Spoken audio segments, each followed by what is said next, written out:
Myself, Dr. Manju Bina, Associate Professor, MS girls college Bikaner.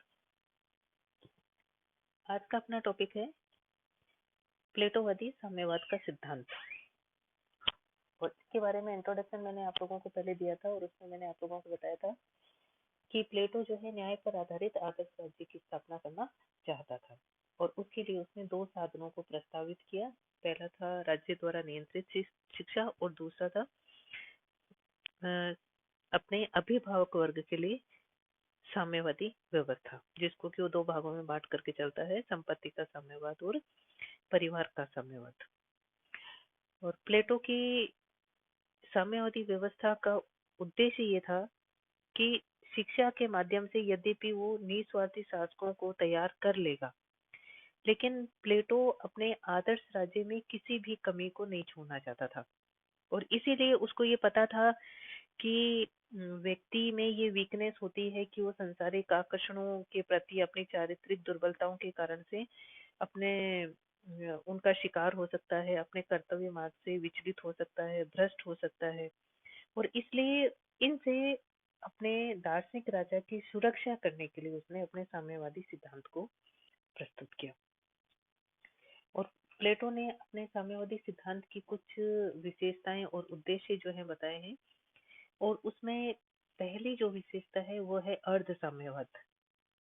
प्लेटो अपने समाज को, अपने राज्य को तीन भागों में बांट करके चल रहा है, तीन वर्गों में बांट करके चल रहा है। पहला है दार्शनिक वर्ग, दूसरा है सैनिक वर्ग और तीसरा है उत्पादक वर्ग। तो प्लेटो ने अपनी ये जो साम्यवादी व्यवस्था की है, यह सिर्फ उसने अपने अभिभावक या संरक्षक वर्ग के लिए की, सिर्फ सैनिक वर्ग और दार्शनिक वर्ग के लिए की है, उन्हीं पर इनको लागू कर रहा है। उत्पादक वर्ग पर उसने अपनी यह साम्यवादी व्यवस्था लागू नहीं की है। दूसरी जो प्लेटो की साम्यवादी व्यवस्था की विशेषता है वह है राजनीतिक और आर्थिक सत्ता का विच्छेद।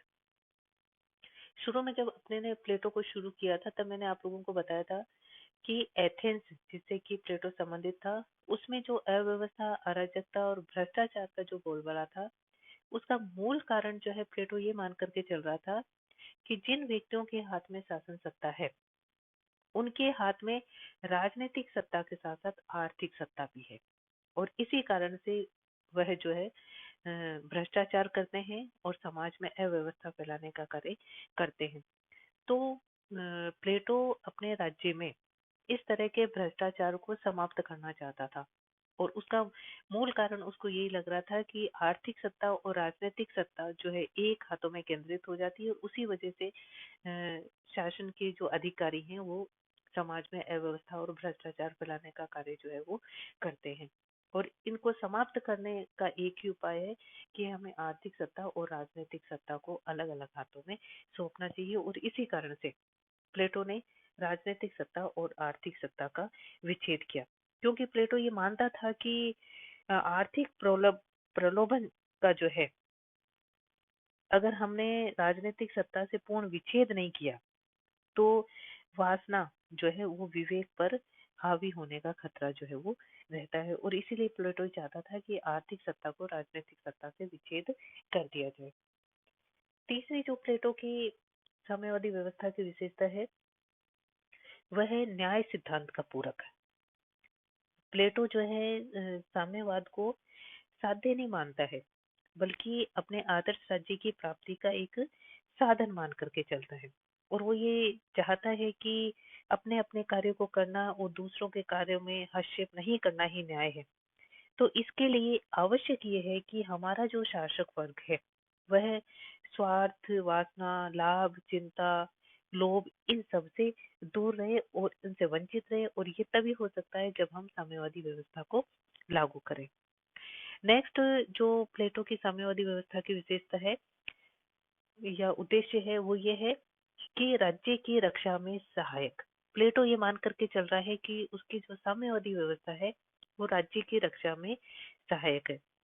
प्लेटो अपने शासकों को व्यक्तिगत संपत्ति और परिवार से वंचित इसलिए रखना चाह रहा है क्योंकि वो ये मान करके चल रहा है कि संपत्ति और परिवार ये दोनों ऐसी चीजें हैं जो कि व्यक्तियों के मन में प्रतियोगिता, फूट, ईर्ष्या, संघर्ष और विद्रोह आदि को आमंत्रित कर सकती है। और इनसे दूर रखने का सिर्फ एक ही उपाय है कि हम अपने दार्शनिक वर्ग को, अपने सैनिक वर्ग को इनसे अलग रख दें, ताकि हम इन विद्रोही तत्वों पर भी नियंत्रित पा सकें।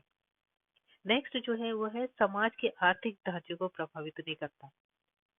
प्लेटो की जो ये साम्यवादी व्यवस्था है, उससे समाज की अर्थव्यवस्था जो है वो प्रभावित नहीं होगी, क्योंकि प्लेटो ने अपने तीसरे वर्ग, जिसको कि हम उत्पादक वर्ग कह रहे हैं, उसको प्लेटो ने संपत्ति और परिवार दोनों को रखने की छूट दी है, जो कि बहुसंख्यक वर्ग है।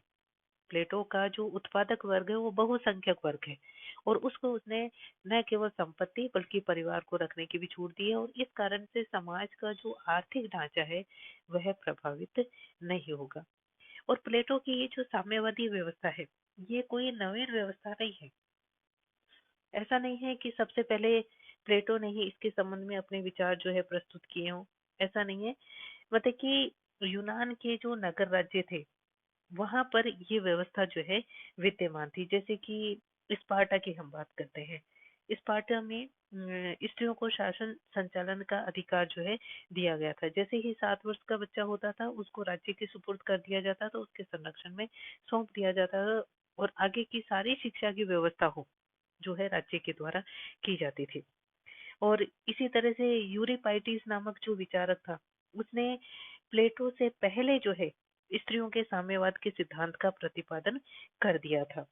तो यूनान के नगर राज्यों में मतलब कि अलग अलग रूपों में हमें ये जो साम्यवादी व्यवस्था जो है दिखाई देती है, और इसका प्रभाव जो है प्लेटो के साम्यवादी विचारों के ऊपर जो है पड़ा, और उसके आधार पर प्लेटो ने अपने साम्यवादी सिद्धांत जो है वो प्रस्तुत किए। और प्लेटो ने अपना जो साम्यवादी सिद्धांत प्रस्तुत किया है, उसके कुछ आधार हैं। ऐसा नहीं है कि प्लेटो ने हवा में ही अपना साम्यवादी सिद्धांत जो है प्रस्तुत कर दिया। उसके कुछ आधार तत्व हैं, जिसमें पहला हम लेते हैं मनोवैज्ञानिक आधार। पता है कि प्लेटो जो है अपने अभिभावक वर्ग अर्थात शासकों और सैनिकों को मतलब अपना उत्तरदायित्व निस्वार्थ और विवेकपूर्ण ढंग से निभाने के लिए यह आवश्यक था कि वो साम्यवादी व्यवस्था का आश्रय लें। उनको इन सभी दायित्वों से मुक्त किया जाए, इन सभी चिंताओं से मुक्त किया जाए, ताकि वह अपने कार्य को अच्छे तरीके से संपादित जो है कर सके। जन कल्याण का जो कार्य है, सामान्य जनता के हित का जो कार्य है, वह कार्य भली भांति संपादित कर सके। सेकंड जो आधार है वह है राजनीतिक आधार जो है। यदि हम राजनीतिक सत्ता और आर्थिक सत्ता को, जैसा कि अभी मैंने आप लोगों को बताया, एक स्थान पर केंद्रित कर देते हैं, तो उससे क्या होता है कि व्यक्ति न्याय के मार्ग को छोड़ करके और अपने स्वार्थ सिद्धि के लिए दूसरों का शोषण प्रारंभ कर देता है। यदि हम संपत्ति के साम्यवाद की व्यवस्था करते हैं, हम अभिभावक वर्ग को संपत्ति रखने की छूट नहीं देते हैं, उनको अलग अलग कर देते हैं, तो उससे इस तरीके की भावना जो है वो अपने अभिभावक वर्ग में नहीं आएगी, और वह अपना कार्य जो है निस्वार्थ भाव से कर पाएंगे। नेक्स्ट है दार्शनिक आधार। मतलब कि दार्शनिक आधार पर भी प्लेटो जो है साम्यवाद का समर्थन करता है, इसके संबंध में अपना पक्ष जो है वो प्रस्तुत करता है। क्योंकि प्लेटो के साम्यवाद का आधार क्या है कि कार्यों का विशेषीकरण एवं न्याय का सिद्धांत। और ये सिर्फ मतलब कि पूरे समाज के लिए नहीं है, बल्कि ये सिर्फ अभिभावक वर्ग के लिए है, और उत्पादक वर्ग को प्लेटो ने इसे मुक्त रखा है। साथ में प्लेटो ये मान करके चलता है कि साम्यवादी जो व्यवस्था है वह व्यवहारिक आधार पर भी सही है, क्योंकि शासन संचालन का अधिकार जो है सिर्फ उन्हीं को ही दिया जाना चाहिए जो कि विवेक युक्त है, जो कि बुद्धिमान है, विवेकशीलता, तर्कशीलता जिनके अंदर है, जो कि सद्गुणी है। और अगर हम उनको संपत्ति संग्रह की छूट देते हैं, तो उससे क्या होगा कि राजनीतिक पदों पर नियुक्ति का जो आधार वो सद्गुण के स्थान पर संपत्ति हो जाएगा। और इस तरह से हमारा जो आदर्श राज्य है उसकी व्यवस्था जो है वो समाप्त हो जाएगी, और प्लेटो ये नहीं चाहता था। और इसीलिए प्लेटो ने अपनी साम्यवादी व्यवस्था का समर्थन जो है वो किया है। तो प्लेटो की जो साम्यवादी व्यवस्था है उसको हम दो भागों में बांटते हैं। पहला है संपत्ति का साम्यवाद, और दूसरा है परिवार का साम्यवाद या पत्नियों का साम्यवाद। मतलब कि प्लेटो का ये विश्वास था कि यदि भी हम शिक्षा के माध्यम से, इससे पहले अपने ने शिक्षा सिद्धांत को लिया, प्लेटो ने अपने न्याय को प्राप्त करने के लिए शिक्षा का सिद्धांत प्रस्तुत किया, साम्यवाद का सिद्धांत प्रस्तुत किया। और शिक्षा के सिद्धांत में हमने ये देखा कि प्लेटो ये मानता है कि यदि भी हम शिक्षा के माध्यम से निस्वार्थ कार्य करने के लिए अपने प्रशिक्षित जो दार्शनिक वर्ग है उनको तैयार कर लेंगे, लेकिन फिर भी संपत्ति संग्रह करने की भावना जो है वो उसके शासक वर्ग को उसके कर्तव्य मार्ग से विचलित कर सकती है, अपना उनका जो कर्तव्य है, उसे विमुख कर सकती है। और प्लेटो इससे अनभिज्ञ नहीं था। वो ये मान करके चलता है कि अगर हम संपत्ति रखने की छूट देंगे तो व्यक्ति जो है इन सांसारिक आकर्षणों की तरफ आकर्षित जरूर होगा।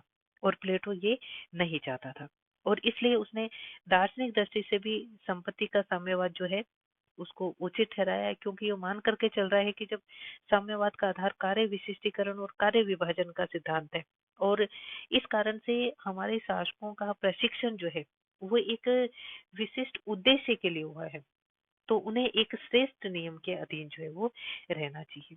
साथ ही साथ में इसका समर्थन जो है प्लेटो नैतिक दृष्टि से भी करता है। नैतिक दृष्टि से भी संपत्ति को हानिकारक मान करके चलता है। वो ये कह रहा है कि व्यक्तिगत संपत्ति व्यक्ति को एक इकाई के रूप में देखती है, उसको एक व्यक्ति को अकेले देखती है, समष्टि के रूप, पूरे समाज के रूप में नहीं देखती है, जो कि ये अनैतिक है। और इस कारण से भी प्लेटो जो है अपने संपत्ति के साम्यवाद का समर्थन जो है वो करता है। साथ ही साथ में प्लेटो जो है मनोवैज्ञानिक दृष्टि से भी व्यक्तिगत संपत्ति को एक बुराई मान करके चलता है, क्योंकि प्लेटो ये कह रहा है कि उसका जो संरक्षक वर्ग है जिसमें कि विवेक है, उत्साह है, ऐसे गुणों का जो प्रतिनिधित्व कर रहा है, तो उसे वासना की तरफ आकर्षित नहीं होना चाहिए। इसी कारण से उसके लिए संपत्ति के साम्यवाद की व्यवस्था जो है वह रखी गई है। यद्यपि प्लेटो का जो ये संपत्ति का साम्यवाद है, ये एक बहुत ही अच्छी व्यवस्था है, लेकिन यह व्यवहार में संभव नहीं है। व्यवहार में हमें इसमें बहुत सारी कमियां जो है वो दिखाई देती हैं, और इसीलिए इसको हम अर्ध साम्यवाद के नाम से भी पुकारते हैं। कि एक राज्य में प्लेटो दो राज्यों को जन्म देता है और उसे एकता के स्थान पर विघटन जो है उत्पन्न हो जाता है, और इसी कारण से हम प्लेटो की इस संपत्ति के साम्यवादी व्यवस्था की हम आलोचना जो है वो करते हैं, जिसमें हम ये कहते हैं कि अर्ध साम्यवाद है, अव्यवहारिक और नकारात्मक है। अर्ध साम्यवाद किस रूप में है? क्योंकि इसे वह पूरे समाज के ऊपर लागू नहीं करता है, सिर्फ दो वर्ग जिसमें शासक वर्ग और सैनिक वर्ग को ही उसने इसमें शामिल किया है। और अव्यवहारिक हम किस रूप में मान करके चल रहे हैं? क्योंकि प्लेटो जो है अपनी इस साम्यवादी व्यवस्था में जनता के भौतिक कल्याण की बात नहीं करता है। मतलब कि उसने अपने उत्पादक वर्ग को तो संपत्ति का अधिकार दे दिया है, उनको, अपने दार्शनिक वर्ग को और सैनिक वर्ग को उससे उसने वंचित रखा है।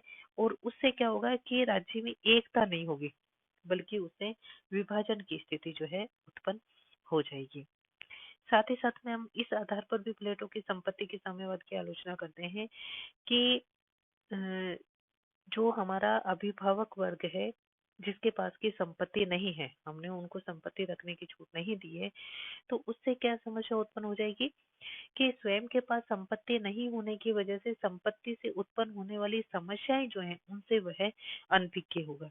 और अनभिज्ञ होने के कारण से उनके सामने जब इस तरीके की कोई समस्या आएगी तो वह उसको नहीं समझ पाएगा, और उसका समाधान जो है वह भी नहीं निकाल पाएगा, क्योंकि संपत्ति की जो जटिलताएं हैं उससे वो अनभिज्ञ है, अनुभवहीन है वो। और अनुभवहीन होने के कारण से संपत्ति की समस्याओं का समाधान जो है, उनकी समाधान की आशा जो है वो दार्शनिक वर्ग से करना जो है एक तरीके का आदर्शवादी है।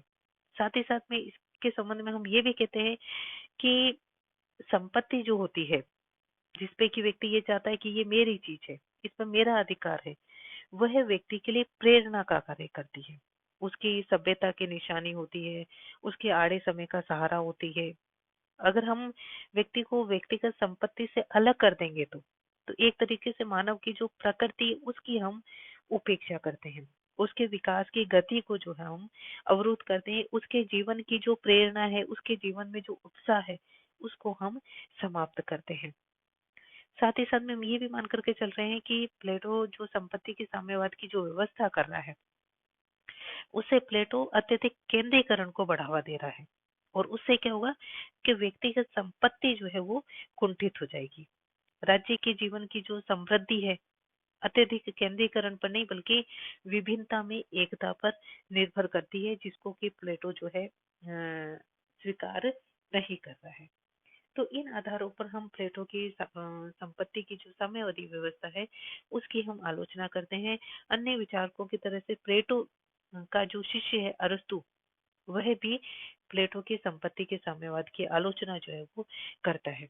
और वह भी ये कहता है कि व्यक्ति का और समाज का जो वास्तविक विकास और समृद्धि है जो है वो व्यक्तिगत संपत्ति पर ही निर्भर करती है, क्योंकि व्यक्तिगत संपत्ति जो है भिन्न भिन्न हितों के पोषण पर आधारित होती है और प्रत्येक व्यक्ति के स्वामित्व की एक स्वाभाविक भावना होती है और उसमें वो क्या करता है, गौरव का अनुभव करता है। इसलिए भी संपत्ति जो है वो आवश्यक है।